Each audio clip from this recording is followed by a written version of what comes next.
Okay, welcome to this class computer networks component. आज का हमारा टॉपिक रहेगा, हम करने वाले हैं डिफरेंट डिफरेंट टाइप के कंप्यूटर नेटवर्क्स के कंपोनेंट्स और डाटा कम्युनिकेशन के टाइप्स, कंप्यूटर नेटवर्क टोपोलॉजीज और इंटरनेट। ये आपके पास आज के टॉपिक रहेंगे।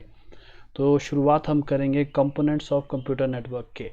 तो कंप्यूटर नेटवर्क जो है ये बहुत सारे कंपोनेंट्स रिक्वायर करता है अगर आपने इसको एफिशिएंटली यूटिलाइज करना है। हर कंपोनेंट जो है रिस्पॉन्सिबल रहता है कम्युनिकेशन के एक पार्ट के लिए, और हर कंपोनेंट का एक स्पेसिफिक टास्क रहता है।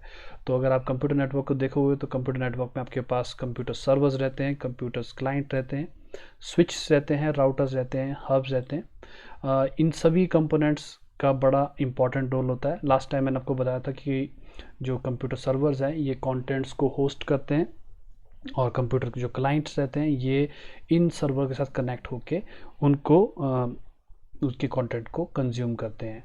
स्विच रूटर्स और हब्स जो है ये रिस्पॉन्सिबल रहते हैं कंप्यूटर्स को कनेक्ट करने में और कंप्यूटर नेटवर्क की कम्युनिकेशन को फर्दर जोड़ने के लिए।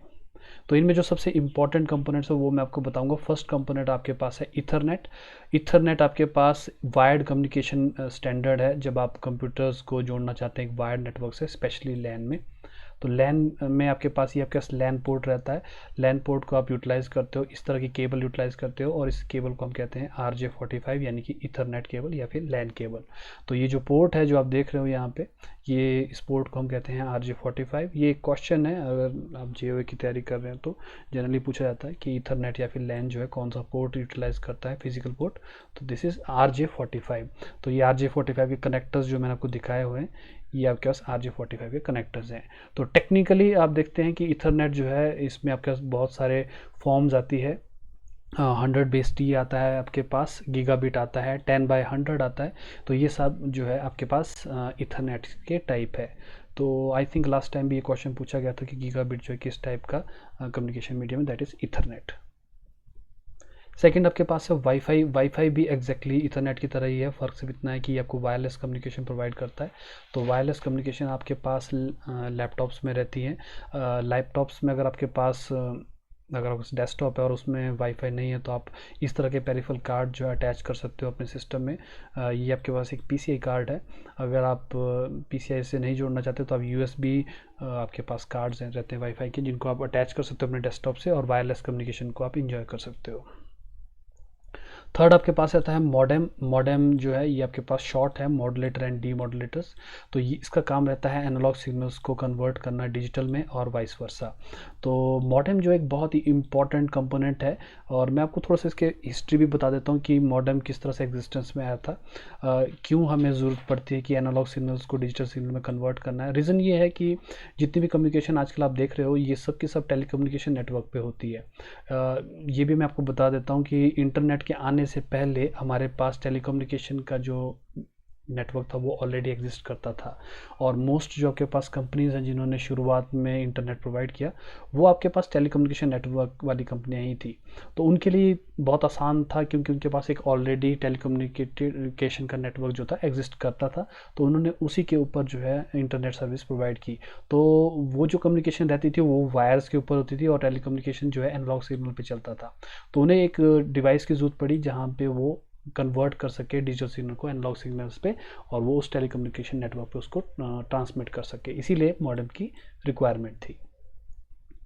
रूटर्स और हब्स। रूटर्स और हब्स जो है यूटिलाइज़ किए जाते हैं लोकल एरिया नेटवर्क में। आप ऐसी डिवाइसेस से मल्टीपल कंप्यूटर्स को अटैच कर सकते हैं और एक छोटा सा कंप्यूटर नेटवर्क जो है आप बना सकते हैं। देख सकते हैं अगर आप छोटे कम्युनिकेशन नेटवर्क बनाना चाहते हो जिसमें 7 या 8 आपके पास कंप्यूटर्स हों, तो आप एक हब यूज़ कर सकते हो। अगर आपको उससे ज़्यादा जोड़ने हैं तो उसके लिए आप रूटर्स यूज़ कर सकते हो। ये this is a switching network.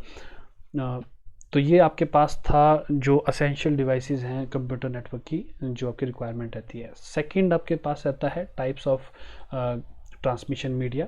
Transmission media को हम 2 पार्ट में डिवाइड करते हैं। पहले को हम कहते हैं गाइडेड मीडिया यानी कि वायर्ड कम्युनिकेशन, और दूसरे को हम कहते हैं अनगाइडेड मीडिया यानी कि वायरलेस कम्युनिकेशन। तो इसके बारे में आपको बहुत डिटेल में मैं एक और लेक्चर में आपको डिटेल में आपको इन सब के बारे में बताऊंगा। अभी के लिए मैं आपको बता देता हूँ कि गाइडेड मीडिया में आपके पास आती है twisted pair cables, coaxial cables and optical fibres. और अनगाइडेड मीडिया में वायरलेस कम्युनिकेशन में आपके पास आती है wifi, Bluetooth, infrared, microwave and laser communication. तो ये आपके पास टाइप्स ऑफ ट्रांसमिशन मीडिया है। तो याद रखना आपने, गाइडेड मीडिया और अनगाइडेड मीडिया आपके पास दो आपके पास मीडिया है। बात करते हैं डाटा कम्युनिकेशन मोड्स की। जो भी आप मीडिया चूज़ करते हो, जो भी आप टेक्नोलॉजी यूज़ करते हो, अल्टीमेटली आप किस तरीके से डाटा को कम्युनिकेट कर रहे हो, ये इससे मोड से हमें पता लगता है। तो हमारे पास 3 मोड्स रहते हैं। पहले को हम कहते हैं सिंप्लेक्स मोड, दूसरे को कहते हैं हम हाफ डुप्लेक्स मोड, तीसरे को कहते हैं हम फुल डुप्लेक्स मोड। तो ये तीनों के तीनों जो है मैं आपको बताता हूँ कैसे वर्क करते हैं। सिंप्लेक्स मोड में कम्युनिकेशन सिर्फ एक ही डायरेक्शन में होती है। तो दैट मीन्स आपके पास एक ब्रॉडकास्टर रहता है और दूसरा आपके पास रिसीवर रहता है। ब्रॉडकास्टर जो है कंटिन्यूसली ट्रांसमिट करता है और आपके पास जो रिसीवर है वो सिर्फ सिग्नल को सुन सकता है। There is no back and forth communication.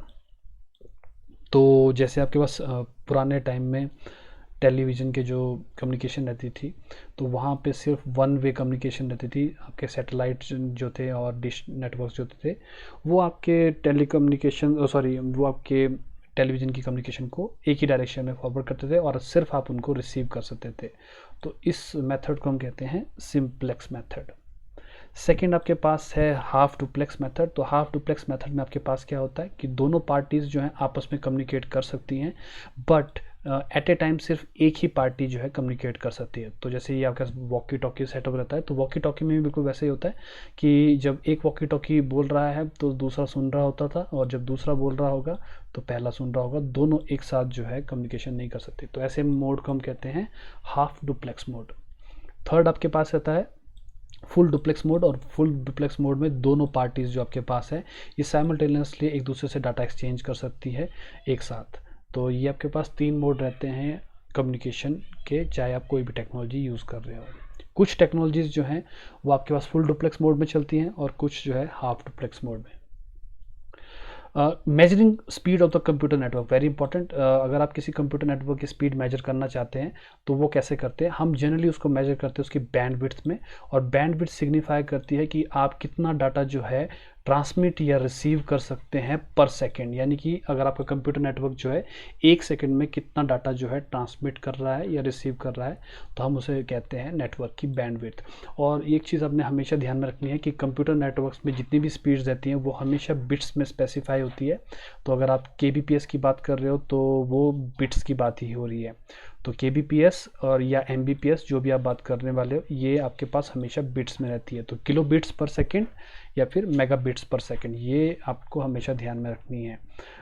तो जब भी आप देखोगे कि बाइट में कैसे कन्वर्ट करते हैं, तो रिमेंबर दिस कन्वर्जन कि 8 बिट जो है आपका 1 बाइट के बराबर होता है। तो अगर आपके पास आपका टेलीकम्युनिकेशन नेटवर्क वाला कहता है कि आपके पास 8 Mbps का कनेक्शन है, तो वो जनरली आपकी स्पीड को जब भी आप उसको ध्यान से पढ़ोगे उसमें छोटा बी लिखा होता है। छोटा बी सिग्निफाई करता है कि बिट्स की बात हो रही है। लेकिन जो आपके कंप्यूटर्स हैं या फिर आपके डिवाइसेस हैं वो हमेशा कोशिश करती हैं कि आपके पास जो स्पीड है उसको बाइट में स्पेसिफाई किया जाए, और बाइट में आप कैपिटल बी से डिनोट करते हैं। तो अगर आप का कंप्यूटर नेटवर्क जो प्रोवाइडर है वो आपसे कह रहा है कि मैं आपको 8 Mbps की स्पीड दे रहा हूँ, तो आपके पास एक्चुअल डिवाइस में जो स्पीड आएगी वो 1 Mbps की आएगी। तो वो इसलिए है क्योंकि 8 Mbps में छोटा बी है, यानी कि बिट्स हैं इस तरीके से, और जो आपका कंप्यूटर है वो उसको मेजर कर रहा है, वो बड़े बी में मेजर कर रहा है, तो वो बाइट है इस तरीके से। तो रिमेंबर, छोटे बी और बड़े बी में हमेशा फ़र्क रहता है। अब बात करते हैं नेटवर्क टोपोलॉजीज़ की। Very important, network topologies basically describe करता है कि आप कंप्यूटर्स को आपस में कनेक्ट किस तरीके से कर सकते हैं। तो आपके पास अगर कंप्यूटर्स और डिवाइसेस हैं, नेटवर्क डिवाइसेस, तो अगर आप उनको डिफरेंट वे से कनेक्ट करेंगे तो डिफरेंट टाइप की टोपोलॉजी बनती है। तो शुरुआत हम करेंगे बस टोपोलॉजी से। तो बस टोपोलॉजी में आपके पास क्या रहता है, आपके पास एक कॉमन कम्युनिकेशन लाइन रहती है, ये कम्युनिकेशन लाइन है, और इससे आपके जितने भी क्लाइंट है वो अटैच होते हैं। तो ये जो कम्युनिकेशन लाइन कॉमन है हम इसको बस कहते हैं, और इस बस से आपके जितने भी डिवाइसेस है वो कनेक्ट होती है। तो ये आपकी बनाती है बस टोपोलॉजी। आप इस चीज़ को देख के बता सकते हो कि ये जो कम्युनिकेशन लाइन है ये इसमें सबसे इम्पॉर्टेंट रहती है। अगर ये लाइन ऑफलाइन हो जाती है, यानी कि ख़राब हो जाती है, तो जो भी इससे क्लाइंट कनेक्टेड है वो सारे के सारे अफेक्ट होते हैं। सेकंड आपके पास है स्टार टोपोलॉजी। ये काफ़ी कॉमन टाइप ऑफ टोपोलॉजी है। इसमें आपके पास एक सेंट्रल हब या सेंट्रल डिवाइस रहती है जिससे मल्टीपल आपके कंप्यूटर्स या डिवाइसेस जो है कनेक्ट रहती हैं। तो जनरली आप देखोगे कि आपके पास जो राउटर्स हैं, मॉडेम्स है घर में अगर आपने लगाया हुआ है और उससे आप अटैच करते हो अपने कंप्यूटर्स को या डेस्कटॉप्स को, अपने मोबाइल्स को, तो वो एक स्टार की तरह टोपोलॉजी क्रिएट करता है। तो इस टोपोलॉजी को हम कहते हैं स्टार टोपोलॉजीज। और आप क्या कर सकते हो, ऐसे ऐसे मल्टीपल स्टार टोपोलॉजीज को आपस में जोड़ के एक बस बना सकते हो इस तरीके से। तो स्टार टोपोलॉजी जो है ये काफ़ी कॉमन टाइप ऑफ टोपोलॉजी है जो आप ऑब्जर्व करते हो। थर्ड आपके पास है रिंग टोपोलॉजी। रिंग टोपोलॉजी जो है ओल्ड टाइम में हम यूज़ करते थे। इसमें आपके पास कंप्यूटर्स जो हैं एक रिंग शेप में आपस में कनेक्टेड रहते थे। अगेन हम इसको बहुत ही स्पेसिफिक जगह पे यूज़ करते हैं, it is not very common. तो आप देख सकते हो कि ऐसे रिंग टोपोलॉजी में एक भी कंप्यूटर अगर ऑफलाइन हो जाए तो आपका कंप्लीट रिंग जो है वो ख़त्म हो जाता है और कम्युनिकेशन जो है उसमें डिस्टर्ब होती है। फिर लास्ट है आपके पास मैश टोपोलॉजी। मैश टोपोलॉजी सबसे इंपॉर्टेंट टोपोलॉजी है। इसमें आपके पास मल्टीपल कंप्यूटर्स जो हैं इनके पास मल्टीपल एक्सेस पॉइंट्स रहते हैं डिफरेंट डिफरेंट कंप्यूटर्स के लिए। तो एक से ज़्यादा पाथ एग्जिस्ट करते हैं जिससे आपकी जो डिवाइस है वो कनेक्टेड रहती है।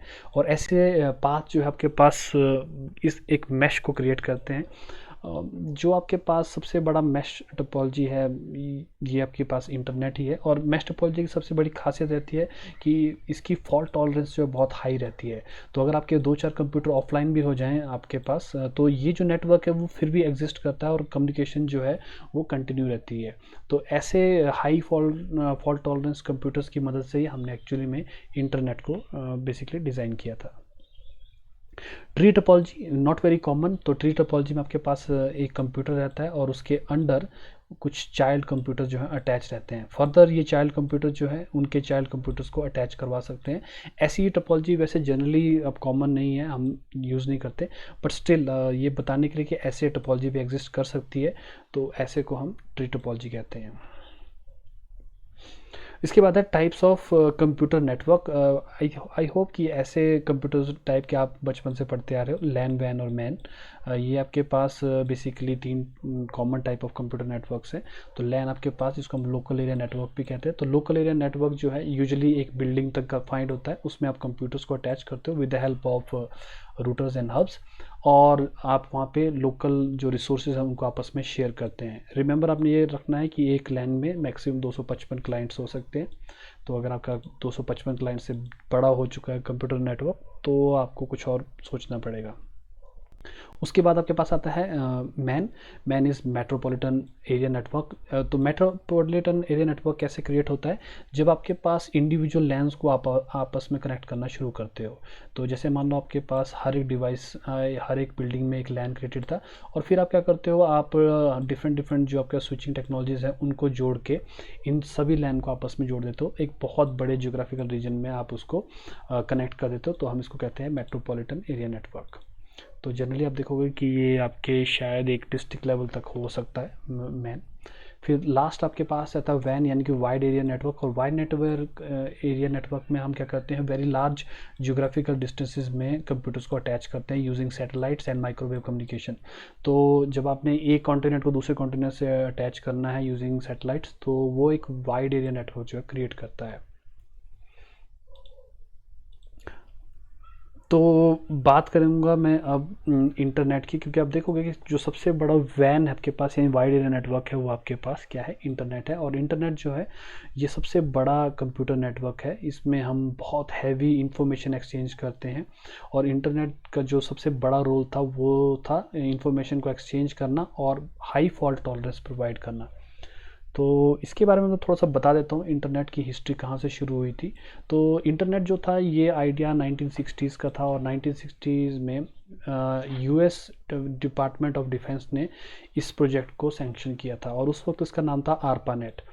आरपानेट यूएस, अब आप सोचोगे कि डिफेंस डिपार्टमेंट ने क्यों किया था, क्योंकि यूएस डिपार्टमेंट जो था डिफेंस का, वो चाहता था कि एक ऐसा कम्युनिकेशन नेटवर्क बनाया जाए जो वॉर की सिचुएशन में भी चलता रहे, यानी कि उसे इस तरीके से डिज़ाइन किया जाए कि अगर आपके पास मल्टीपल लोकेशन में भी आप बम्बार्डमेंट कर दो या जगह को डिस्ट्रॉय कर दो, तो आपकी कम्युनिकेशन जो है उसी तरीके से चलती रहनी चाहिए। तो उनका टारगेट था बहुत हाई फॉल्ट टॉलरेंस प्रोवाइड करना। तो आप देखोगे जो आपके पास जो ऑफिशियल डॉक्यूमेंट में था, तो उसमें डिपार्टमेंट डिफेंस ने ये मेंशन किया था कि आपने ऐसी टेक्नोलॉजी बनानी है जो एक न्यूक्लियर अटैक को भी रेजिस्ट कर जाए।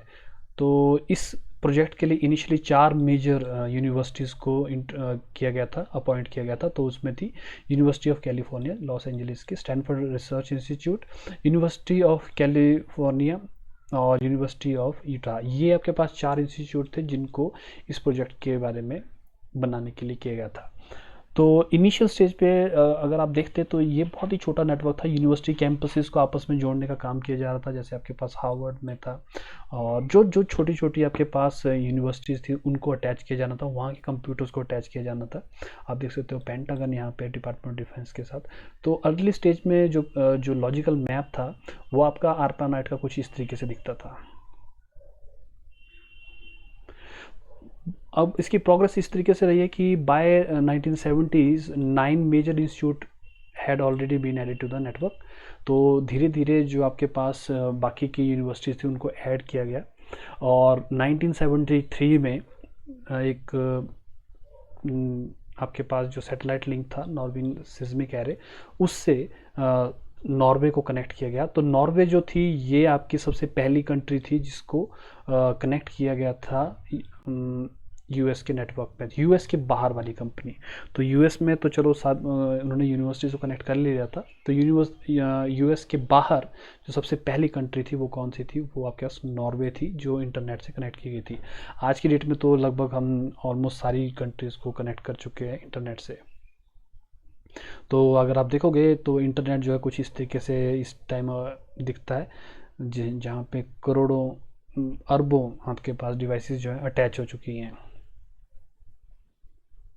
इंटरनेट के फीचर्स मैं आपको थोड़ा बताता जाता हूँ। वैसे आप जानते हैं इंटरनेट यूज़ करते हैं, तो फीचर्स क्या क्या हैं इंटरनेट के। सबसे पहले it is available globally 24/7 by 365। तो ये सबसे इम्पॉर्टेंट फीचर है इंटरनेट की कि ये हर वक्त आपके पास अवेलेबल रहता है। सेकेंड आपके पास है it is ocean of knowledge. यहाँ पे आपके पास टन्स ऑफ नॉलेज जो है वो अवेलेबल है। आप यूज़ कर सकते हो वेबसाइट्स लाइक विकीपीडिया, और डिफरेंट डिस्कशन फॉर्म्स रहते हैं, बुलेटिन रहते हैं जहाँ पे आप अपने नॉलेज को एक्सपेंड कर सकते हैं। थर्ड आपके पास है इंटरैक्टिव। इंटरैक्टिव का मतलब है कि आपके पास जो इंटरनेट है वो स्टैटिक नहीं है, आप उसका इंटरैक्ट कर सकते हैं, और आप डिफरेंट जो कंटेंट है उसको आप व्यू कर सकते हैं। जिसमें आपके पास जैसे वेब सर्फिंग होगी या कंप्यूटर गेम्स होगी, तो यूज़र जो जनरली इन्वॉल्व रहता है ऐसी टेक्नोलॉजी में। Reproduction at zero price. सबसे बड़ी बात यह है कि आप डिजिटल कंटेंट को इजीली बार बार प्रोड्यूस कर सकते हो। जैसे कि एडवर्टीजमेंट होती है, जनरली आप देखोगे कि एडवर्टीजमेंट जो है बहुत कॉस्टली रहती थी। जब आप अखबार के साथ आपके पास पैम्पलेट्स आते हैं, तो अगर आपने नेक्स्ट डे भी पैम्पलेट अगर वहाँ पे पहुँचाने हैं तो आपको फिर से वो प्रिंट करने पड़ेगा। लेकिन इंटरनेट पे ऐसा नहीं है, अगर आपने इंटरनेट पे कोई चीज़ पोस्ट कर दी है तो वो वहाँ पे फॉर एवर रहती है। तो this is very important, specially अगर आपने प्रमोशन करनी है तो। Very fast information exchange. Internet is very fast. आप जानते हो कि ईमेल या मैसेजिंग सर्विसेज जो है इंस्टेंटली आपकी इंफॉर्मेशन को जियोग्राफिकल रीजन्स में पहुंचा सकती है। तो ये चलो आई होप ये आपको पता है ऑलरेडी, और ये ग्लोबली अवेलेबल है विद सर्टन रिस्ट्रिक्शन। ये भी मैं आपको बता देता हूँ। वैसे तो जैसे इंडिया में तो अभी तक उतनी कुछ खास रिस्ट्रिक्शन है नहीं, कुछ कंट्रीज़ में रिस्ट्रिक्शन है जहाँ पे इंटरनेट को बहुत हैवीली फिल्टर किया जाता है, जैसे कि चाइना। बट उसके बावजूद मोस्ट कंपनीज में ये कंट्रीज़ में ये ग्लोबली अवेलेबल रहता है। डिसएडवांटेजेस आपके पास इंटरनेट के क्या है? सबसे पहले थेफ्ट ऑफ आइडेंटिटी। आपकी इन्फॉर्मेशन को कोई भी चुरा सकता है और प्रिटेंड कर सकता है कि आप ही वो पर्सन हो। ये सबसे इंपॉर्टेंट है, खासकर आज की डेट में जहाँ पे यूज़र जो है सोशल मीडिया पे अपनी इन्फॉर्मेशन जो है बिल्कुल धड़ल्ले से पोस्ट करते जाते हैं, अपने फ़ोटोज़ पोस्ट कर देते हैं, अपनी इन्फॉर्मेशन पोस्ट कर देते हैं। ऐसी इन्फॉर्मेशन को मिसयूज़ करना बहुत आसान हो जाता है लोगों के लिए, और आपकी फेक आईडी बनाना बहुत आसान हो जाता है। स्पैमिंग का मतलब है अनवांटेड मैसेजेस, यानी कि एक यूज़र को इतना तंग करना मैसेज भेज भेज के कि वो आपकी सर्विस लेने पे मजबूर हो जाए। ये एक साइकोलॉजिकल ट्रिक भी रहती है, जहाँ पे आप किसी यूज़र को बार बार किसी प्रोडक्ट के मैसेज भेजते रहोगे तो वो तंग आके उस चीज़ को खरीद लेता है। This is called as spamming. Computer viruses, ये भी एक साइड इफ़ेक्ट आपका कंप्यूटर नेटवर्क को यूज़ करने का, क्योंकि ऐसे प्रोग्राम जो कंप्यूटर को अफेक्ट करते हैं वो कंप्यूटर नेटवर्क्स में बहुत इजीली प्रोपोगेट करते हैं। तो इंटरनेट पे अगर आप सर्फ कर रहे हो तो आपको ध्यान रखना चाहिए कि बहुत सारी वेबसाइट्स में बहुत सारे वायरसेस रहते हैं, तो आपको प्रॉपर सेफ्टी जो मेजर्स हैं वो लेने पड़ते हैं। पायरेसी एक बड़ा इम्पॉर्टेंट पार्ट बन गया है इंटरनेट पे। पायरेसी का मतलब है कि किसी और की चीज़ को, सॉफ्टवेयर्स को, कॉपीराइटेड मटेरियल को बिना उसकी कंसेंट के रेप्लिकेट करना। जैसे आपके पास गाने होते हैं, आप किसी को दे सकते हो कि भाई ये मेरी ऑडियो कलेक्शन है, चल यार दोस्त ये मैं तेरे को देता हूँ। आप ऐसा कर नहीं सकते without the permission of the author. अगर आप करते हैं तो दैट इज़ पायरेसी। आप किसी सॉफ्टवेयर को बिना ऑथर की परमिशन के किसी को सर्कुलेट नहीं कर सकते, that is again piracy.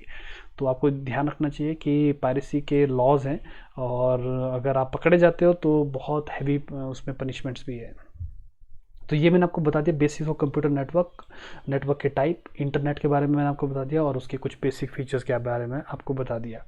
I hope कि आपको इस लेक्चर से कुछ मिला होगा। अगर आपको कोई भी क्वेश्चंस हैं तो काइंडली इस वीडियो के कमेंट सेक्शन में पोस्ट कीजिए ताकि मैं उनका जवाब वहाँ पे दे सकूँ। Thank you.